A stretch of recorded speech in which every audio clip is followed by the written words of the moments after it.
मोठी बातमी, उपमुख्यमंत्री एकनाथ शिंदे दिल्लीला रवाना झाले। शिवसेनेच्या राष्ट्रीय कार्यकारिणीच्या बैठकीसाठी दिल्लीला गेल्याची माहिती आहे। दिल्लीत असताना राजकीय भेटीगाठी होण्याची मोठी शक्यता आहे, तर उपमुख्यमंत्री एकनाथ शिंदे हे दिल्लीला रवाना झाल्याची माहिती सध्या समोर येते। शिवसेनेच्या राष्ट्रीय कार्यकारिणीच्या बैठकीसाठी उपमुख्यमंत्री एकनाथ शिंदे हे दिल्लीला गेल्याची माहिती सध्या समोर येते, तर त्यांच्या या दिल्ली भेटीवेळी मोठ्या राजकीय भेटी होण्याची शक्यता आहे।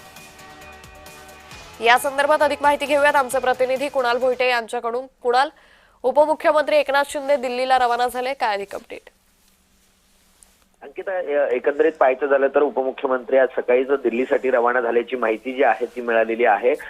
दिल्लीला राष्ट्रीय कार्यकारिणी म्हणजे शिवसेनेच्या राष्ट्रीय कार्यकारिणीची बैठक आहे आणि यासाठीच उपमुख्यमंत्री एकनाथ शिंदे हे दिल्लीला रवाना झालेले आहेत। मात्र दिल्लीला गेल्यानंतर मोठ्या राजकीय भेटीगाठी होण्याची देखील शक्यता आहे, त्यामुळे दिल्ली दौऱ्यावर असताना कोणाकोणाच्या नेमक्या भेटीगाठी या उपमुख्यमंत्री एकनाथ शिंदे यांच्यासोबत होत आहेत हे पाहणं महत्त्वाचं असणार आहे। मात्र सध्या तरी शिवसेनेच्या कार्यकारिणीच्या बैठकीसाठी उपमुख्यमंत्री एकनाथ शिंदे हे दिल्लीला गेल्याची माहिती आहे। निश्चित।